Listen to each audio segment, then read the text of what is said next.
Against the light naman. Pupunta sana sila dito. Sino? Dito. Kaya nga eh. No? Ay, nasa Wapra ata sila, babe. Ay, Every Thursday, Friday, hanggang Saturday. merienda tayo. Guys, Lalo na ngayon, walang ano, tawag na ito, walang pasok at yung mga alaga. Kain tayo, merienda time. pag wala may pasok yung nanay. Maglilinis sila kami dito sa kusina. Pansin yung dala lang itong mga itatapon niya. Maganda, kasi hindi naman na kailangan yung iba. Nanood sila. Lagi ay ano nang upuan na dito. Ano siya? Ano sa Aisha? Isa nga. Tapos Nalo ka na. lumabas na siya. Pumasok ka doon. Diba? Doble-doble. Tikman natin. Tapos na siya kumain. May ano, burger at saka kubos. Ah, ayan na yung ano. Ayan na si Oba.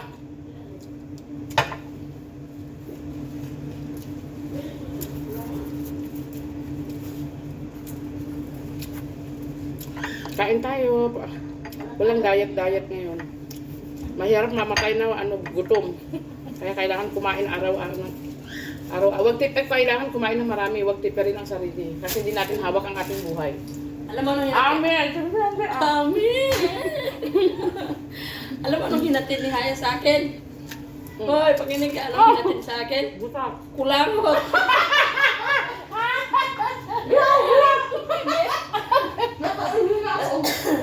Ay, binigay mo sa akin, ano, lagat sila. Para habang nakaupo sila. Mainit.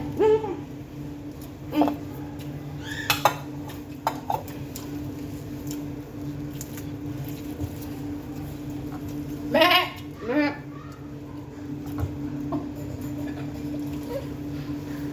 Sino nagpuluto ng burger kanina? Salma? Salma. Salma. Gawan mo din si Ahmad, sabi ng nanay. Ayun yung nasa lamisa. Hindi na Kinain ni Salma, ni Aisha, hindi. Hindi. Hindi, kakainin niyo daw mamaya. Sabi niya. Tapos, dinagdagan mo ng 3. Tapos yung Gawan lahat. mo, sabi. Sabi ko, bakit magalit? Hindi, itago mo na. Nakabagay sila sabi. Ganun ginagawa namin minsan si Cherry pag nagluto siya. Hindi naman magalit. Tinatago niya. Hindi na magagat babae. Ah, pag nagalit, hindi rin nagsasalita. Hindi, sabi ko, kinikintin na lang. Ang nakikita niya. Ayaw niya ilabas. Ayaw niya ilabas. Ang sarili lang niya yan. Bakit siya napuputok? Sasakit ang puso niya. Ito. Hindi naman na magalit na. Pero kahit galit na. Hindi naman sasabi. Akala mo Sabi okay niya sa lang. ibang tao. Sabi niya sa ibang tao. Kaya mo, di naman natin narinig. Alhamdulillah. Kunwari, galit siya sa akin. Sabi niya sa'yo. Pumuti na, Shirley. Mas maputi pa Sabi ko sa'yo eh, mabilis ka pumuti eh. O, pumuti ka na, malapit ka, mas maputi ka na sa akin. Mas maputi na sa akin eh. Kaya, mas malapit ka na pumuti. Hindi, maputi kasi talaga sabi eh. Alam mo, di ba nakita mo naman yung unang dating mo dito, maputi si Shirley. Matatanggal yan pag pumuti ka. Oh, maputi ka talaga. Maputi na lang kulang ha. Lahat kayo magkakapatid, maputi. Hindi. Ako lang sa... Maputi ka. Kaya pala. Kasi hindi mo masyadong maitim ka kasi pag nandito ka, kagaya ko, hindi masyadong nagbago yung kulay ko. Kasi yun talaga ang kulay ko. Ikaw mahal na nagbago mahal- eh. Kaya mahal na mahal yung tandaan. Mahal na mahal ni Love. Kaya sabi niya, umanda ka na lang. Eh? Hindi, pumuti ka talaga, babe. Eh, isang buwan ka pa lang. O di, mas lalo pag nakadalawang taon ka na. Sabi ko nga sa kanya, alam mo pa nang nagaya ako ng kulit para kung binawa, bawang Wala na. Oo, di ba? Pag uwi mo ng Pilipinas, ikaw ang pinakamaputi. Talaga? Oo. Makikita niyo ito as a 2 years. Diba? Kaya nag-iihi din. Basta, Kaya yung asawa ko rin, pag umuwi ako, nakamotor kami dalawa, sabi ng mga driver, mabangga ka na! Lalo na naka-short ka. O, dyan, puti ng legs mo. sabi niya, mabangga ka na, putang ina ka. Sabi na, asawa mo sa kanila. Grabe, bunga ka na. Sabi, uy, bunga ka mo. Short ka din. Lagi na lang kayo nag-aaway dito eh. Naka-short ka din. Gulat ka na lang, may biglang sumisigaw sa kusina. Nag-aaway na silang dalawa. Kasi sobra. Kahit naririnig ng mga amo, di ba? Ang lapit ng kusina sa sala, nandun siya nag-computer. Biglang sigaw siya. Kasi sobra siya, sobra yung silos niya kasi. Seloso. Nakabisip ba? Siyempre, gawain niya kasi dapat sa sariling multo. Okay lang magselos, yung sakto lang, wag naman yung sobra-sobra. Na halos hindi masakal ka na. Tulad Ikaw, ikaw. silos ka din. Ay, Ano naman? ngayon, hindi, kasi wala namang umaaligid-aligid. Pero pag may umaaligid-aligid, masisilos ako. Hindi lang. Kasi pag alam mo Ako nga nagsisilos ako eh. Yeah, Papa! Kasi pag alam nilang nasa abroad ang asawa, Oo, may aligid totoo yan. yan. Oo, totoo. Oo. Eh, pera lang naman kailangan nila kasi alam nila may padala yung asawa sa kanila. Pero hanggang second chance lang. Kapag kung ayaw na talaga magbago, iwanan mo na. Sa akin nga. Sa akin nga, wala na daw. Wala na siya, kung wala Sa akin na. nga. Ang sabi ko, sabi niyo nga, napakamartir ko noon. Sobra. Eh, siyempre, para sa mga anak ko, kaya ginawa ko yung... Oo, pero Hindi naman mo ba sobrang alam? martir. Na Martin to. Oo, martir din ako. Martir din. Bago ko lang Isa nala. rin. Hindi ko na ako. Hindi ba? Hindi niya alam kasi nakauwi ng Pilipinas. Nakalive ka naman, Chen. Hindi yan live. Ay, Hindi yan, okay lang, alam naman na ng buong Ay, ano, wala kamag-anak. Hindi, alam niya. Hindi yan nakalive. Hindi, lang yan. video. Pero ipopost ko yan, okay lang. May anak. Sa iba yan, may anak. Yung asawa ko. Ano? Wala ko niya. Mas masakit Eh, yun. bali 11 years old. Oh, nung umuwi ako pa bumili ng kwan. Biga pa yan. Ganun ako kabait sa sa anak ng asawa ko. Na, ako, sabihan ni kwan, sabi sabihan. nila. Sabihan ni Madam, Miri, hindi ba yun? Hindi, sabi ko kay madam, madam, wala namang kasalanan yung bata. Pati matagal na yun, bago lang kasi sinabi sa akin ng asawa ko. Pero matagal nang may anak pala siya, bago niya lang sinabi kasi alam niya hindi na ako galit. Pati wala, bakit may kasalanan ba yung bata? Wala naman niya. Old daw, di matagal na yun, no? Oo. 2016 pa. Talaga? Akala, pinakilalang pinsan. Sakit, eh. So ngayon, wala na kasi matagal na be.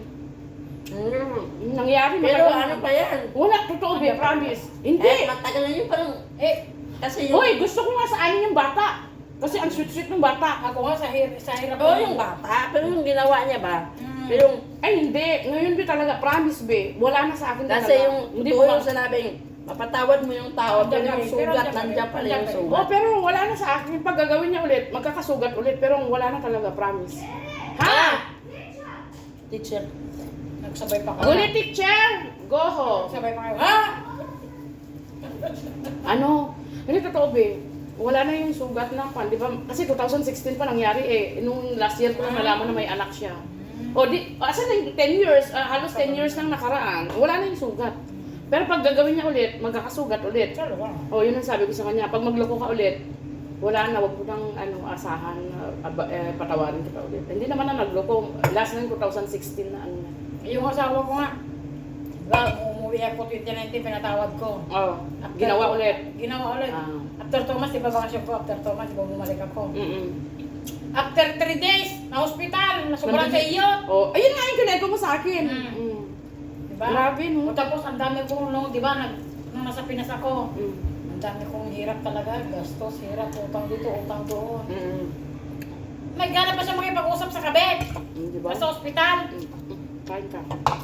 Ano, sa akin kasi, binigyan ko lang ng ng chance. Kung hindi talaga magbago, be, iiwan ko talaga siya. Talaga? Nagbago naman. Talaga. Tapos ang pinapili din siya ng babae, kaya bumalik sa amin. Ay, pinapili din siya. Pinapili, 2016 yun. Hindi niya alam na buntis yung babae. Saka lang sinabi ng babae na buntis siya. Nung naghiwalay na sila na pinanganak na yung bata. Doon niya nalaman na may anak sila. Tapos nilihim niya sa akin kasi alam niyang galit pa ako fresh pa di ba? Oo. O yun. Tapos nung kwan nagbago. O yun, hanggang ngayon hindi naman na nagloko. Kaya wala na talaga yung sugat kasi hindi naman nagloko ulit. Alam mo ba, kasi ngayon pinagdadamot nila yung bata sa kanya. Gusto ko pa kunin yung bata. Kung pwede lang. Ako pa nagpa-birth certificate sa bata. Oo? Apelido ni Kamar. Pero hindi niya magamit. Bakit? Kasi ang ginagamit ng bata ngayon, yung stepfather niya. Hindi alam nung lalaki na hindi niya anak yung bata. Ay? Yun ang kinikilala. Ang alam ng lalaki, anak niya yung bata. Pero yung bata alam niya, si Kamar ang tatay. May birth certificate siya sa amin. Oras na lumaki na siya, ayaw niyang gamitin yung ginagamit niya ngayon, pwede niyang gamitin yung birth certificate na ginawa namin.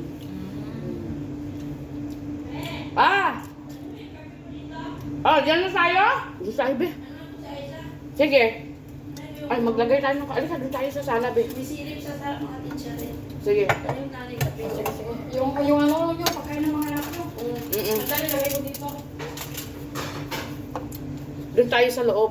Walang kasama ang aming mga chikiting kamay teacher, yung ano, yung alaga namin na taga-bantay. Be, paki na lang. Padala yung kape ko, be. Lish, mafigul ana, habibi. Inti mafigul ana. Lish. Ana gulsa, inti yabiwi. Inti sawi bola, guli ana. Dito na lang. Silip-silipin na lang natin. Oh, tal, sinagis sa bibi. Yan lang nuggets, yan lang. Hatch. Beo, kape mo. Thank you. Yan ito nuggets. Yan, ito, Call haya ma di. Call haya ma ahamudi. Guli fi nuggets. Hat, inti, yala it. Patayin na natin.